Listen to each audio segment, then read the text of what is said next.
Hello everyone, and welcome back to another Rhastakhan's Rumble card review. We're going to be taking a look at some brand new cards. We're going to be doing a couple of days worth of previews from over on Hearthstone. So let's jump over to Hearthstone. Whew! There we are, and let's take a look at some of these cards. So the first one up here is Druid card, Predatory Instincts. For a lot of these cards, it's my first time seeing them, so you'll get to see my first impressions. We'll also get a bit of discussion going. I've got chat here. Jimbo, what's going on? So we'll take a look at some cards. See how we go. So Predatory Instincts, 4 mana Druid spell. Draw a beast from your deck, double its health.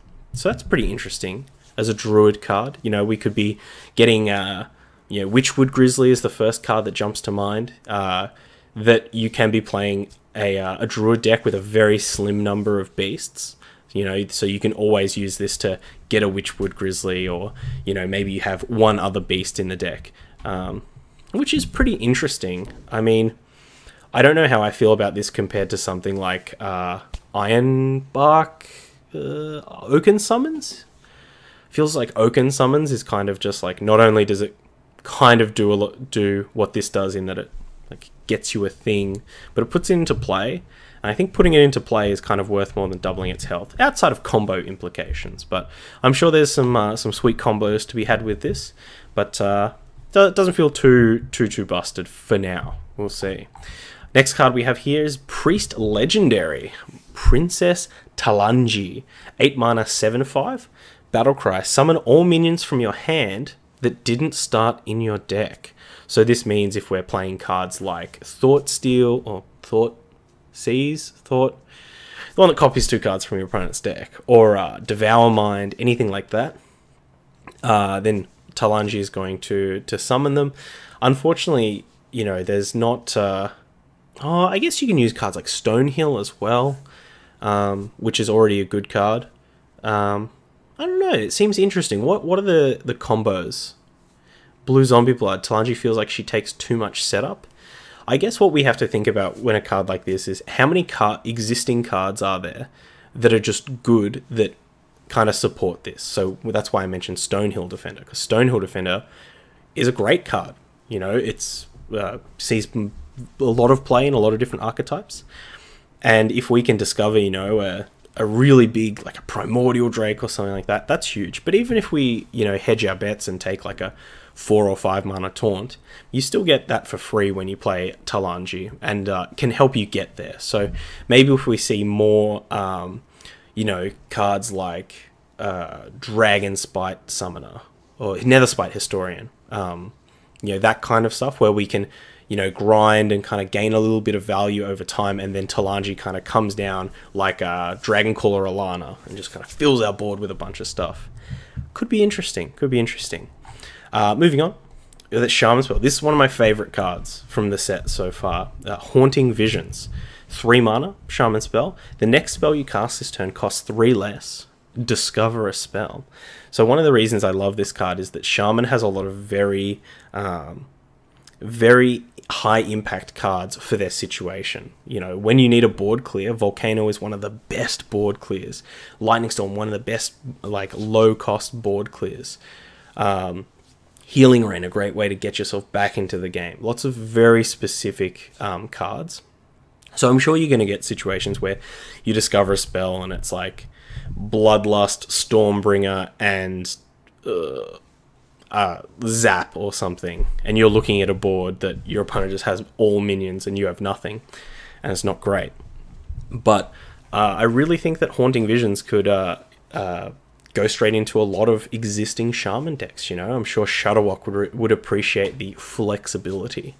The fact that you can still deploy a Haunting Visions and then play a card like, you know, even if you don't discover it, you can still play your existing Farsights, your existing Lightning Storms, your existing Volcanoes, and still keep up that like that throughput of cards. Bunnypot, what's going on? Yeah, we're doing card takes. We're taking a look at some of these new previews. It seems bad, but if you have to look at a lot of the new Shaman cards it's getting, this card looks pretty good. Yeah, well, we'll definitely keep that in mind when we hit any new Shaman spells, that it is in the Haunting Visions pool. And the other thing to consider is once we hit rotation, we saw this with Primordial Glyph, once a rotation happened and the pool of cards was smaller, and such high quality, it was fantastic. You were discovering fireballs so often and things like that. So, you know, maybe once Volcano rotates out, it'll get worse because we'll still have cards like Eureka and Stormbringer and Bloodlust, which don't feel like they would go with a deck that wants to play Haunting Visions. But yeah, I still really like this card. I think that Primordial Glyph was a ridiculously powerful card. This is a little bit less powerful because it's a bit clunkier, but also you know, the fact that you can still deploy a spell that you are already going to deploy is a big advantage. We'll move on. Warrior, we've got the Overlord's Whip. I saw a lot of 50 Shades of Grey memes about this card. Fair enough. It's interesting, this card. A 3-mana 2/4 weapon that says after you play a minion, deal 1 damage to it. So I think the idea with this, after you play a minion, deal 1 damage to it, is this is supposed to be kind of a downside because a 3-mana 2/4 weapon is pretty huge. I don't think we usually see you know, 2/4 weapons. Can anyone in chat think of a 2/4 weapon for me, especially one that costs 3? Big combo potential with Spellstone, with the Haunting Vision. That's true. That's big true.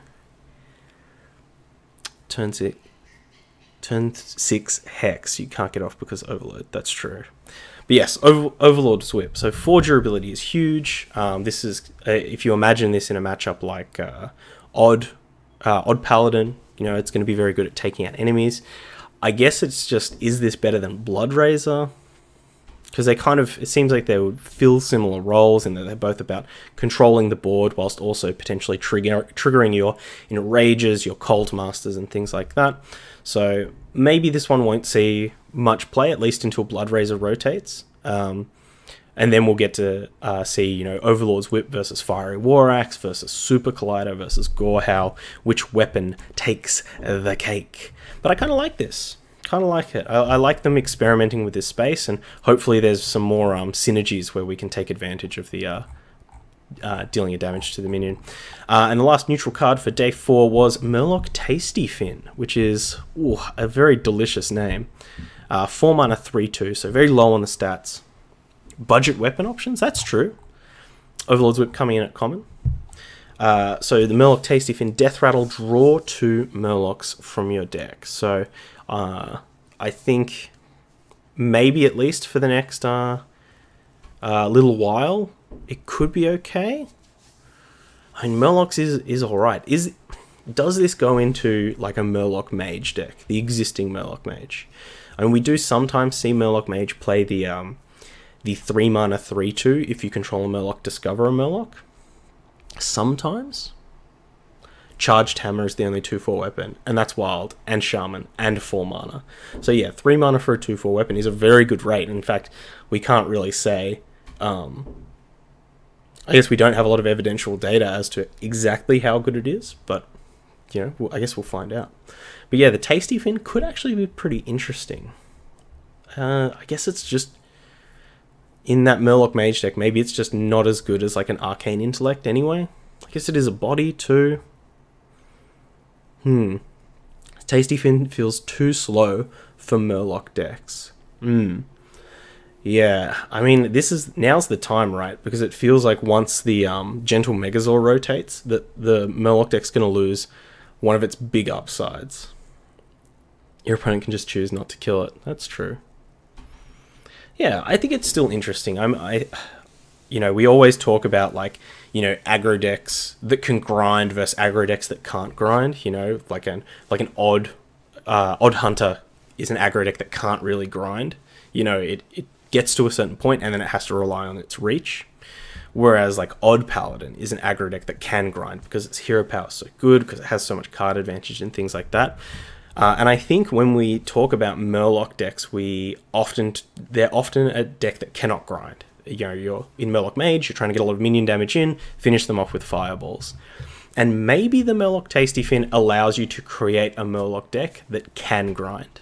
But we'll see what happens. I'm interested to try it out for sure. Anyway, let's move on to day number 5. Big shout out once again, as always, to Hearthpwn. That's where we're getting all of this from. Big shout out to the main man, Flux Flasher, as well. Big ups for all the effort they put in to the Hearthstone scene. Alright, first Druid card, Spirit of the Raptor. So one of these spirits, they have stealth for 1 turn. 0/3. This is the first one that costs 1 mana, I believe.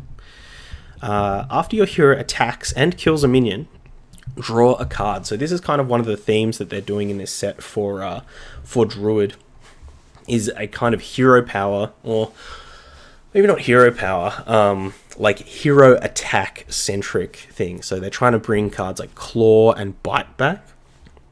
The fact that it costs 1 is very interesting to me, because it means you can, for instance, turn 2, if you're up against an aggressive deck and they've put a minion out, you can like Claw, play Spirit of the Raptor, attack in, hopefully kill the thing, draw a card, and then you'll still have the spirit for next turn. So potentially you could, you know, hero power and Claw next turn or something along those lines. So I think the Spirit of the Raptor could actually be a pretty frustrating card to play against, in that, you know, if your opponent is basically able to kill everything that you play with their hero,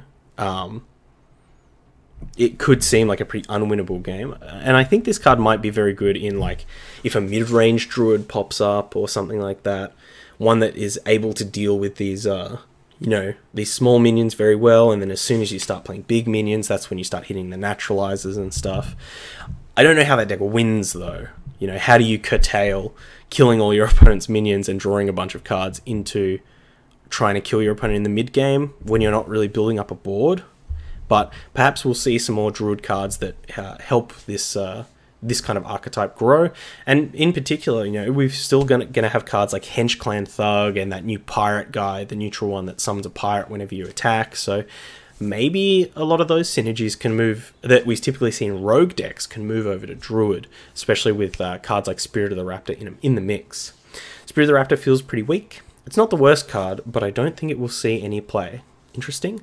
But essentially it's 3 mana draw a card and 2 mana draw a card later. Yeah. I guess if you're... It depends. If you're hero powering, like, then you're still kind of drawing... Yeah, it's a bit of a weird one, but we'll see what happens with the rest of the set. But I like... I mean, the other thing to keep in mind is generally cards that cost 1 can be kind of over-tooled. You know, we see a lot of 1 mana cards get nerfed. Not saying that this card is so powerful that it's going to get nerfed, but, you know, oftentimes 1 mana is a real big deal.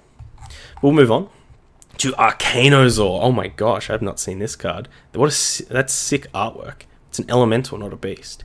6 mana, 3/3. It's pretty weak. If you played an elemental last turn, deal 3 damage to all other minions. So this is kind of like an elemental Duskbreaker, which is really interesting. Deals it to all other minions, not to all non-elementals. So the elemental that you played last turn is presumably taking some damage here.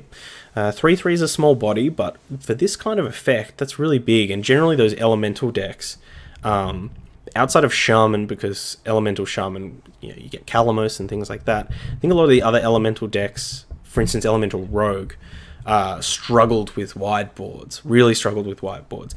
Excellent deck at dealing with individual threats, because you've got Vile Spines, you've got Blaze Callers, that kind of stuff. Small minions, you've got your daggers, cards like SI7 Agent, Fireplume Phoenix. But it was really those wider boards that you would struggle against. Wide boards you couldn't fan of Knives Down. So perhaps this means that in Mage, we'll see like an elemental mid-rangey Mage deck or something like that, going up to, you know, those Blaze Callers and things like that. And this will fit right in there. And a great card, you know, obviously not great against like combo decks or something like that, where it's really just an overcosted 3/3 that probably doesn't kill anything. I think this will be good to get off random elemental card generation, but not for a deck slot.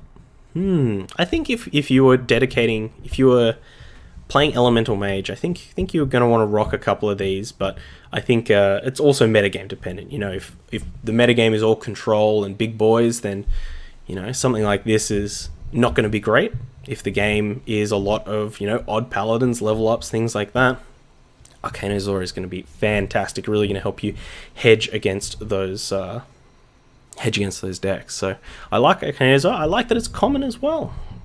Really like that it's common.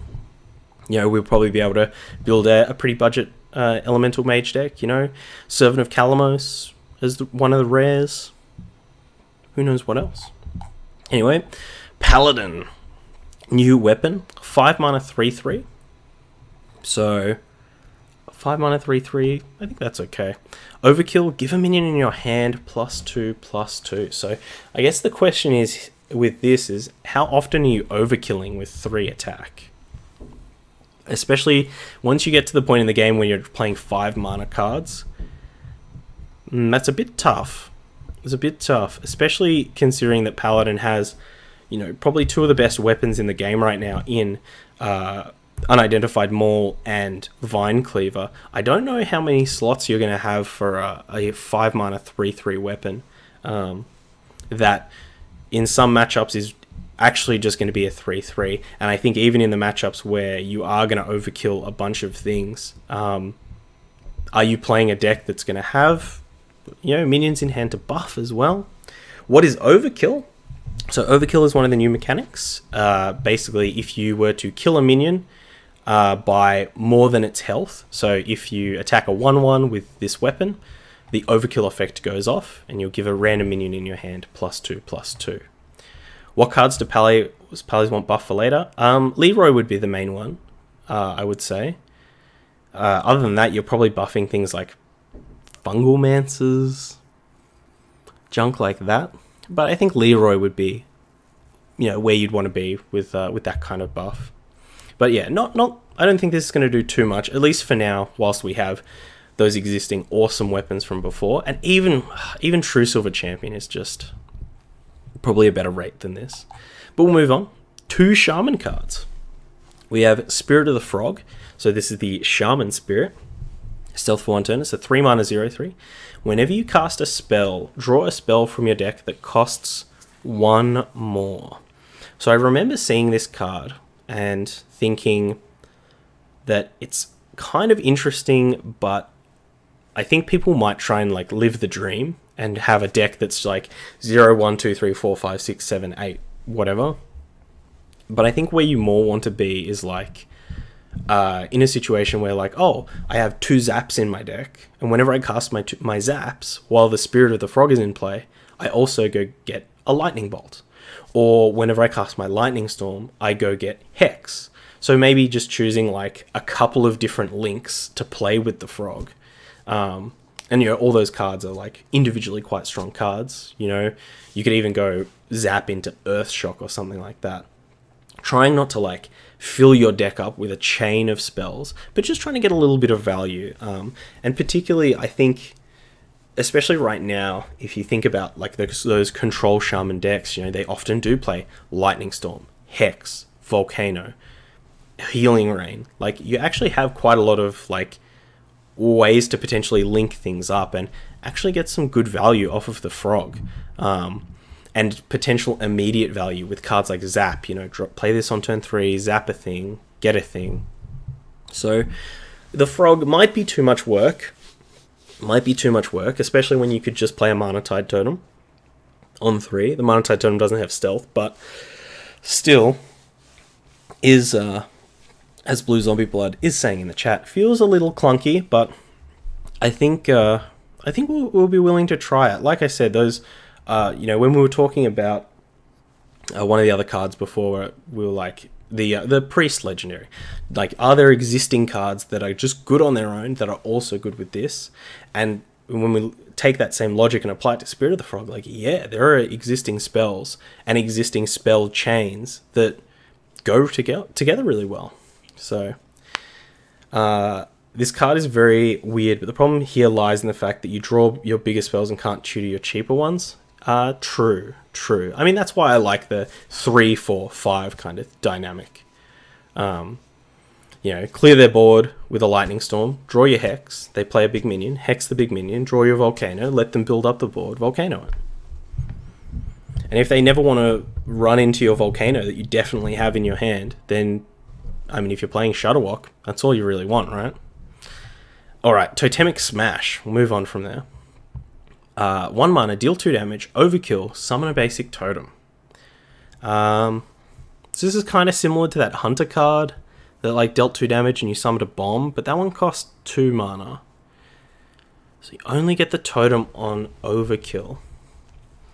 But 1 mana for 2 damage is actually quite good. I mean, 3 is more of a threshold, and I think especially with that new 1 mana 2/3, if that's what early games are going to look like, then Totemic Smash is not going to really have a place in the metagame. But, you know, against a deck like, you know, Paladin, against, you know, these heal Zulocks, I mean, this is going to take out a Flame Imp for 1 mana, and you're totally fine with that.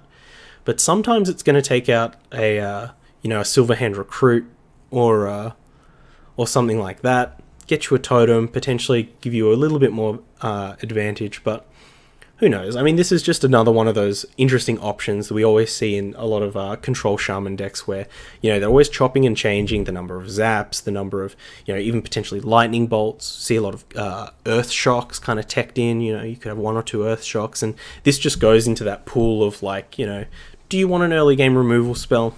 Which one do you want? Because some of them are better against other decks. And some of them are worse against other decks. So I do like this this Totemic Smash, and presumably once we see, oh no, Zap won't rotate. Zap and Totemic Smash rotate at the same time. So also the Spirit gives away some game information because you will know a majority of the spells they can get when they get them. It kind of enables you to play around the new spells. Yeah, but I would raise you that you can also play around or play into your opponent having that information as well. Just like we were saying, you know, when you Lightning Storm, you know, and they know that you have the Hex, just don't Hex the next thing. You know, try and deal with it another way, because if your opponent's holding back that Tyrian Fordring or something like that, because they don't want it to get hexed, they're holding back that, you know, big boy, then just don't Hex the small thing. Or do Hex the small thing, then when they play the big boy, play the Volcano. Stuff like that. So, but I totally agree, you're definitely right. It gives away information, and that's not something to be devalued. Alright, Warlock. Grim Rally. I did like this card when I saw it. It's a 1 mana Warlock spell. Destroy a friendly minion. Give your minions +1/+1. So, I don't think this goes necessarily like Soul Infusion kind of just went straight into the heal Zulock decks without much hesitation. I don't think this one goes in there. I think this might be more of an old school Zulock type of card, or maybe we can do like a token Zulock kind of deck where we're still playing cards like you know, Saronite Chain Gang and stuff like that, but we're just trying to, you know, play a Cobalt Librarian, sack it, you know, give 3 or 4 minions +1/+1 after we've already gotten the card draw off of it. This could also be when we talked about the 2 mana 2/1 or 1/1 that made your hero power cost 0 that turn. It was definitely a 2 mana 2/1, and how, you know, in Warlock that could essentially be another Kobold Librarian. That a deck with Grim Rally is a deck that really wants to have like infinite Kobold Librarians. Just have a whole bunch of threats. Make sure we can sack something that we've already gotten value off of, pump our board, you know, do some big hits. So I think Grim Rally might actually have a place in the metagame, but whether that is the dominant, the prevailing aggressive strategy, who knows? It's a rare, so we'll probably get to try it out. We can definitely do some budget decks with that, with Grim Rally, Saronite Chain Gang as the rares.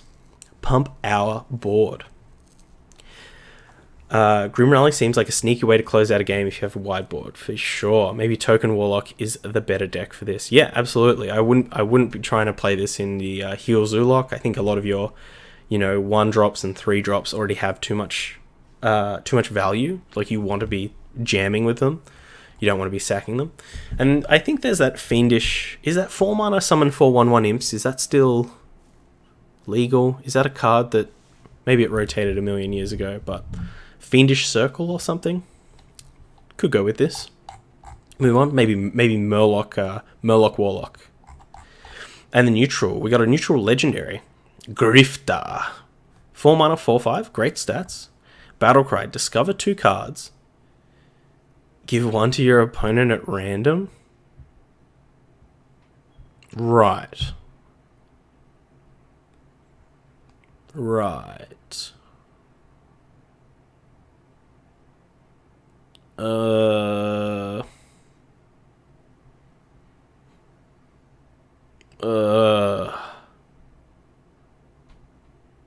This card confuses me. Yeah, big agree, Gemini. Big agree. So you can like discover the 2 worst ones, and then both of you just get a kind of crummy card into your hand. I guess you got to think of like Queen's Gambit. You've got to think of like decks and archetypes and classes where you giving your opponent a certain type of card is extremely low value to them, but maybe high value to you. So for instance, in just because we were talking about it before, in an elemental deck, if you discovered like Servant of Kalamos and another elemental dependent card, if you played an elemental last turn, do whatever, and you like discover both of those, then it's like, haha, regardless of which one my opponent gets, they're getting not as much upside as you would get playing the elemental deck. Obviously Grifter, not an elemental. Yeah, interesting card. Looking forward to seeing a bunch of highlight videos with Grifter for sure. Anyway, I'm going to cut this one off there. This is day 4 and 5 of the Rhastakhan Rumble review. This could go into Shutterwock deck, and you fill their hand to burn cards or even Togwaggle them. Yeah, that's fair enough. I mean, you're going to fill your own hand as well, so when your Zola goes off, you'll like not get your Shutterwock, right? Scary. Good thoughts. But yeah, that's been day 4 and 5 of the Rhastakhan Rumble card review. We're going to be jumping into the next couple of days very soon. And until next time, stay safe, stay wavy, and let me know what your favorite card of these last 2 days was. Let me know in the comment section. Love you all. Bye-bye. I hope you enjoyed that video. Check out other ones over here, or come subscribe to the Wave Pool for more excellent times.